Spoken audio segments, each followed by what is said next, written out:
I went into service in 1950, the day I finished high school, June of 50.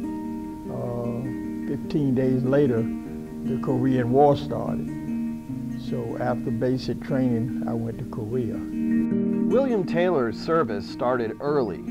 Before he knew it, he was about as far from his home in Spotsylvania County as you can imagine. A big adventure, you know.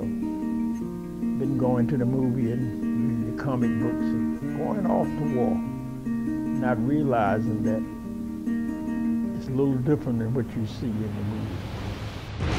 A lot of guys got killed, lots and lots, and I mean, when I said a lot, I mean our unit was, they said was 200 people in the company, and we got back with something like 40-some people. I learned very quickly how to survive. We got promoted fast. All at once, I'm looked up, I'm in charge of 9 people, you know. I'm just turned 18 years old. I got 9 people and I'm a sergeant.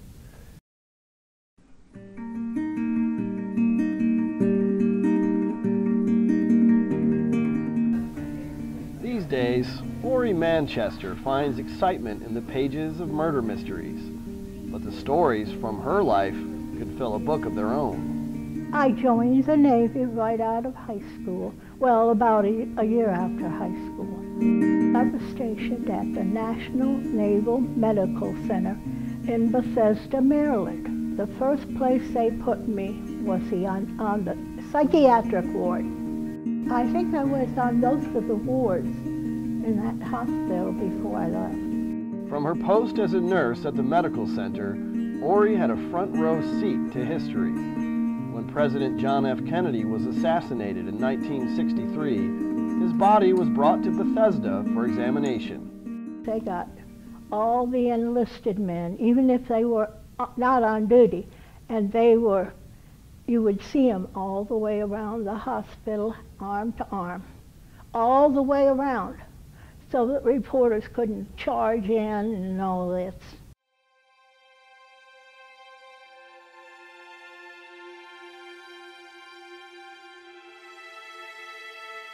Willis Sheffield was newly married and working on the railroad in Richmond when he was drafted into World War II. When I first went in, before classification, I tried to get in the Air Force. My brother was in the Air Force, but they said anybody within the railroad experience had got to go in the railroad outfit, so that's how I happened to be in the railroad. Sheffield joined the Army, said a long goodbye to his wife, and shipped off to England, the first of many stops in his tour of Europe. Let me tell you, you can't imagine the equipment that we hauled from the seacoast up into Germany. Well, as the war progressed, you know, we would haul it up. First it was hauled up in France, and then in Belgium, then Holland, then Germany. And tanks, guns, everything you could think of, just clothing and equipment. When more than 160,000 Allied troops stormed the beaches of Normandy on June 6, 1944, in what would forever be known as D-Day, Sheffield's England-based unit wasn't far behind. I think we went over to France about June the 18th or 20th. And of course we had to wait. We landed at Normandy and we went up and we stayed in foxholes for I don't know, I guess it was a week or more. And boy, the Germans strafed us every night and everything, but we were so down in those foxholes, didn't anybody get hurt, thank goodness. D-Day was a turning point in the war. More than 9,000 Allied soldiers were killed or wounded, but the Army credits their sacrifice as giving the Allies a foothold in Europe and allowing 100,000 soldiers to begin the slow, hard slog across Europe to defeat Adolf Hitler's crack troops. I think about the 25th or something, they finally took Cherbourg. And so we went down to Cherbourg, France. And that place was torn all to pieces. The dock, the Germans had put a ship in there and turned it over so you couldn't get any ships in. All the railroad was just torn all to pieces. Sheffield and his team began clearing bombs left behind by the Germans. We finally cleaned up all of that stuff and started railroad. We ran from Cherbourg to through Lausanne on up to St. Lo, and then we couldn't go much further because the fighting was going on, you know. From France, Sheffield and his unit traveled to Antwerp, Belgium. The infamous Battle of the Bulge, one of the deadliest battles in American history, loomed as winter approached. Boy, that was an experience. The Germans had those buzz bombs. I don't know if you remember those, but there were these little things, remote controlled, and they ran them, and most of the time it would be a German plane, especially at night, it would be a German plane following that thing. And boy, they would do every sort of crazy thing and scare you to death, you know. And you know, we were there, I guess, 2 or 3 months, and didn't a single one hit where we were in the yard, railroad yard, but they hit all around. We hadn't been gone over a month before we got word that one hit right in the middle of that railroad yard. And when those things hit, it was just a big hole, you know. It started everything. While the battle was fought, Sheffield ran a lifeline through Belgium. We ran a train every 20 minutes. Ammunition, food, clothing, equipment, everything you could think of. And that was a busy, busy time. They also transported soldiers returning from the front lines. And let me tell you one thing, if you could have seen them, those poor boys were golly, they hadn't shaved for months, and this was during the Battle of the Bulge, and the eyes were sunk back in their head. We hauled them back to a place called Willits, Germany, and they put them out there in a field in pup tents.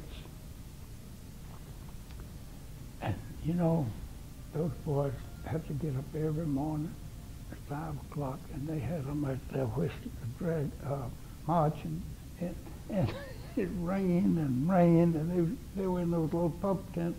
So we hauled another bunch in there, and I told one of the guys, I said, "This isn't much of a rest for you all, is it?" He said, "Man, anything is better than facing those bullets." And he says, "This is okay. We're satisfied here just to be away from those bombs and bullets and artillery, you know." In war, the creature comforts we take for granted are scarce. But Sheffield recalled one night when a kind officer gave them a brief respite from it all. This colonel came up to our caboose, you know, and he says, "Have you all been working hard or anything like that?" And I said, "Oh, yes, sir." I said, "Golly," I said, "we get about 4 hours rest and we have to go again. Been running trains, so anyway." He said, "Well, you're going to stay right here tonight and get some rest." We banked the fire in our engine and got in our caboose and had the best night's rest and sleep. And the colonel told us, he said, "Now I'll call you in the morning. You stay right there until I..." The next morning he called us. We went up in the dining car they had. We had pancakes and eggs and bacon and sausage. It was the nice, best meal you've ever eaten. We've been living off of K rations for so long.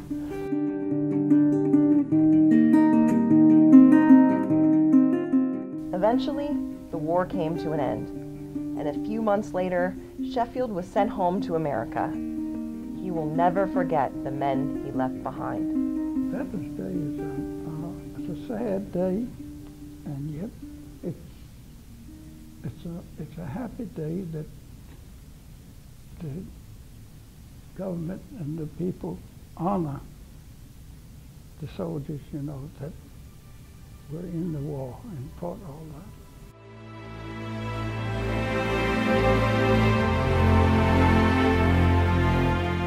I was over there 30 months, but I was so lucky that they put me in that I didn't have to face what those boys faced. And thank goodness I never got a scratch. Veterans Day, it brings back memories of it, you know, what you had, what you saw over there, and everything.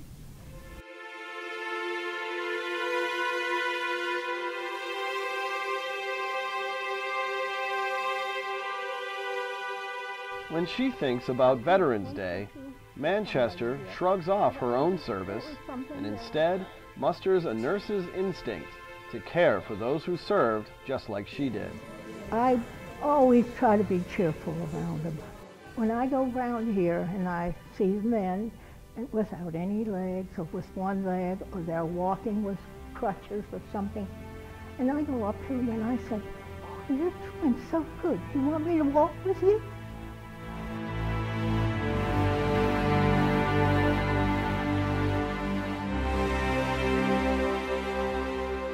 After the Korean War, Taylor re-enlisted and served 2 tours in Vietnam. Leaving behind the brutality of war, Taylor returned to a divided home front.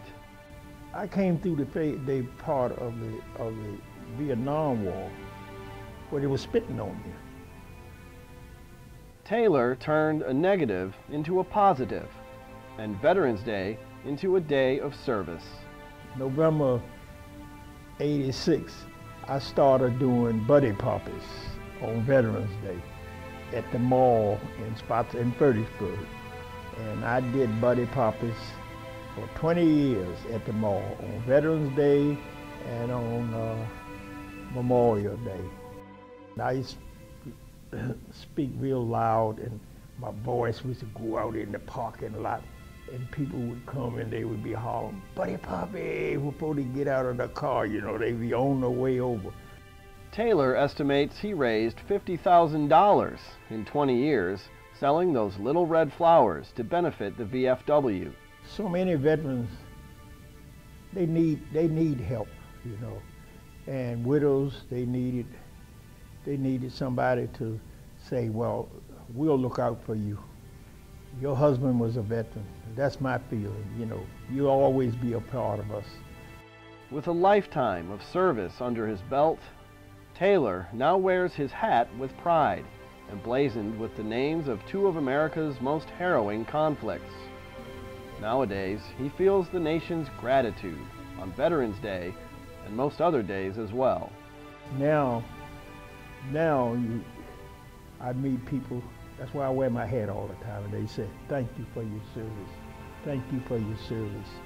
And I go in restaurants, and many restaurants I go in, when time to leave, the bill is paid. Yeah, the bill is paid. The waitress will come and say, "Somebody took care of your bill." I feel good about that, yeah.